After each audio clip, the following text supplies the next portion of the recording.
আমি এই আলোচনায় পরে আসছি, আগে ঘটনাটা একটু বলে নিই কেন আমি এই কথাগুলো বললাম।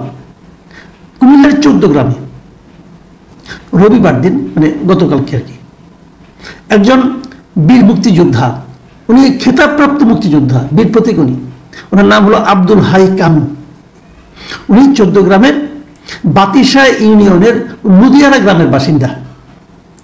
তো ওনাকে রবিবার দিন একা পেয়ে, উনি এলাকায় ছিলেন, এক জায়গায় যাচ্ছিলেন, যুদ্ধ শুনেছি, কিছুটা কেনাকাটা করতে যাচ্ছিলেন, একা পেয়ে 10-12 জন লোক তার গলায় জুতার মালা পরিয়ে দেয় এবং সেটা তারা ভিডিও করে সেটা তারা ফেসবুকে ছেড়ে দেয়। প্রায় একই জায়গায় আমি কয়েকটা ভিডিও দেখেছি, একটা জায়গায় 1 মিনিট 46 সেকেন্ডের একটা ভিডিও, আবার আরেক জায়গায় দেখলাম যে এমনি 56 সেকেন্ডের একটা ভিডিও, 1 মিনিটের কম, বিভিন্ন রকম ভিডিও। এবং সেই ভিডিওতে কি দেখা যায় যে কয়েকজন যুবক, একজন মধ্যবয়সী ব্যক্তি সহ এই বীর মুক্তিযোদ্ধা আব্দুল হাই কানুকে ধরে আনেন, লাল কোটি ও পাঞ্জাবি পরা এই মুক্তিযোদ্ধার গলায় তখন তারা জুতার মালা পরিয়ে দেন। এ সময় এক পাশ থেকে একজন বলছেন তাকে বাড়ি থেকে বের হয়ে যেতে, অপরজন বলছেন কুমিল্লা থেকেই বের হয়ে যেতে। এবং এই সময় এই মুক্তিযোদ্ধা বলেন, আমরা এত বছর বাড়িতে থাকতে পেরেছি। এই সময় আরেকজন বলেন, আপনি পুরো গ্রামের মানুষের কাছে মাপ চাইতে পারবেন? এ সময় তুমি হাত জোর করে সবার কাছে মাপ চান। এক পর্যায়ে তাকে 2 জন ব্যক্তি ধরে সামনে নিয়ে যায়। এখন এগুলো কারা করেছে সেটাও ভিডিওতে যে ছবিগুলো দেখা গিয়েছে সেগুলো দেখে স্থানীয় লোকজন চিনেছে, সবাই অচেনার কোনো কারণ নাই।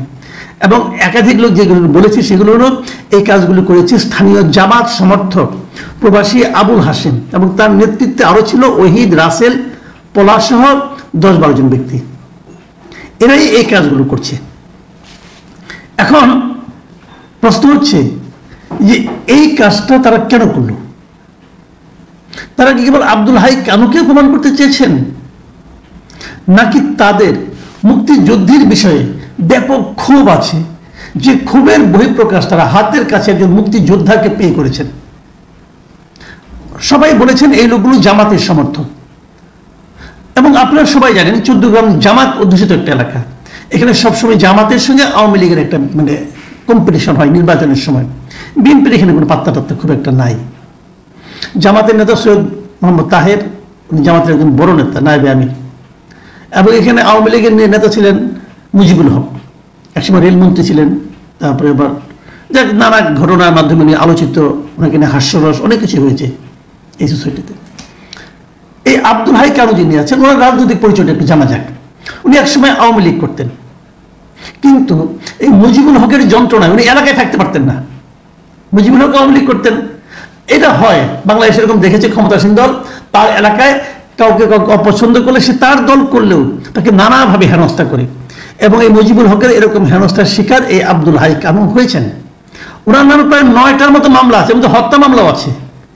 এই মামলাগুলো কিন্তু এই সময়ের না, ওই মুজিবুল হকের সময়ের দেওয়া। মুজিবুল হকের করা হত্যা মামলা, ওনার আমলে, ওনার প্ররোচনায় এই মামলাগুলি হয়েছে।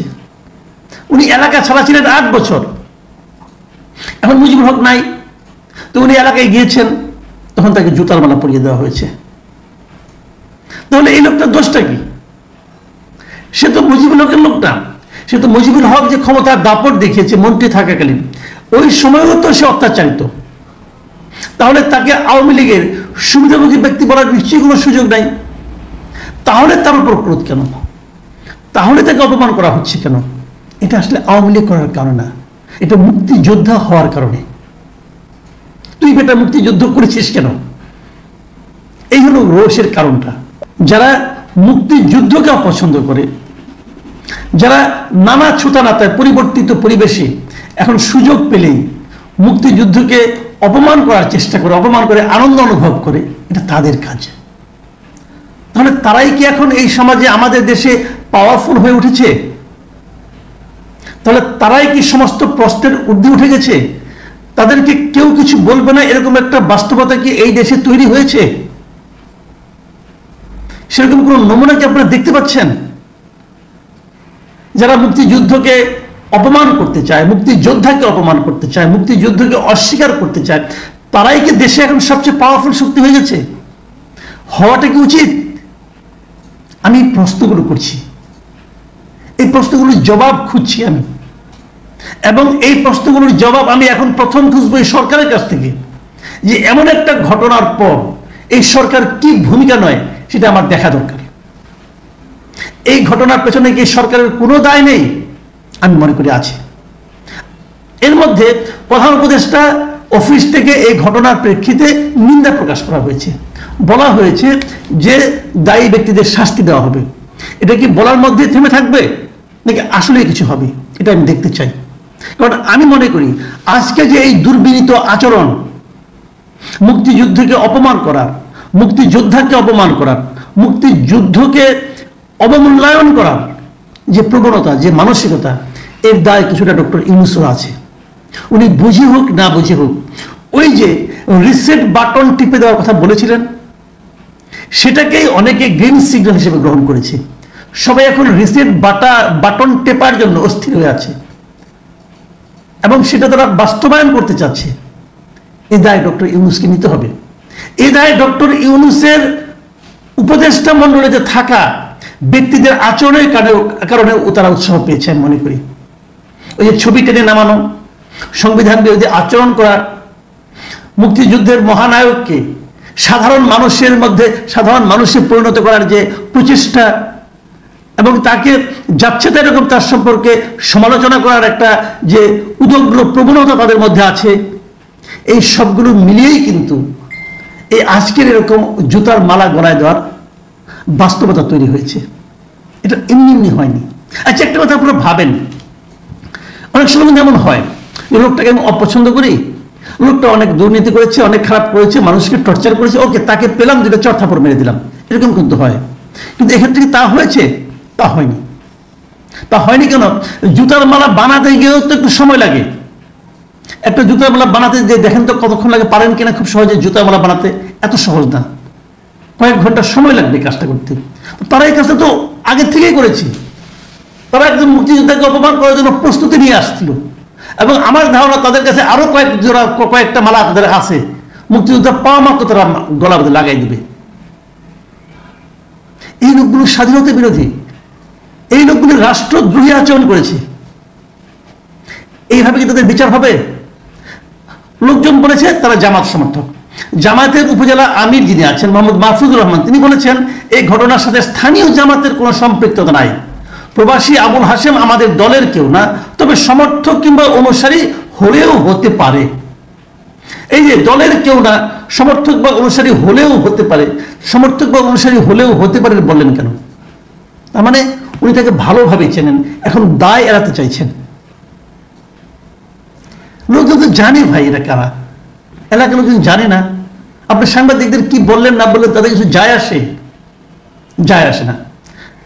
এই সরকার, আগের সরকার পতনের পর নতুন সরকার আসার সময় আমি বিভিন্ন সময় দেখেছি জামাতে ইসলামকে খুবই সংযত আচরণ করতে, আমি দেখেছি, আমি অস্বীকার করবো না এটা।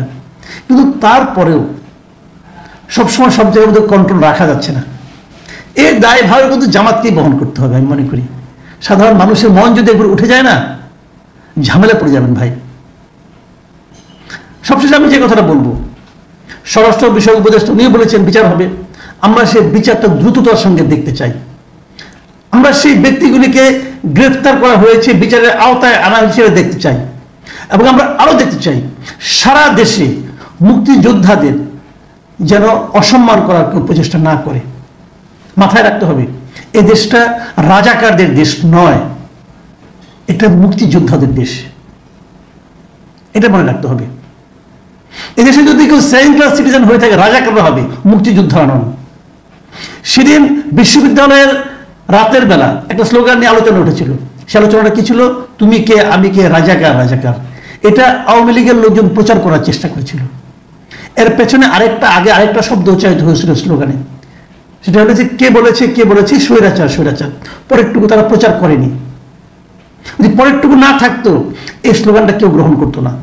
এবং যদি ওই সময়ে শেখ হাসিনা ওই ধরনের কথা না বলতেন, রাজাকারের বাচ্চা এটসেট্রা এটসেট্রা, তাহলে ওটা এরকম ভাবে কিন্তু পেত না। তার মানে ওই জন্য স্লোগান উচ্চারিত হয়েছিল বলে এটা মনে করার কোনো কারণ নাই যে রাজাকার হওয়ার মধ্যে, নিজেকে রাজাকার হিসেবে পরিচয় দেওয়ার মাধ্যমে সম্মানিত হওয়ার কোনো সুযোগ আছে।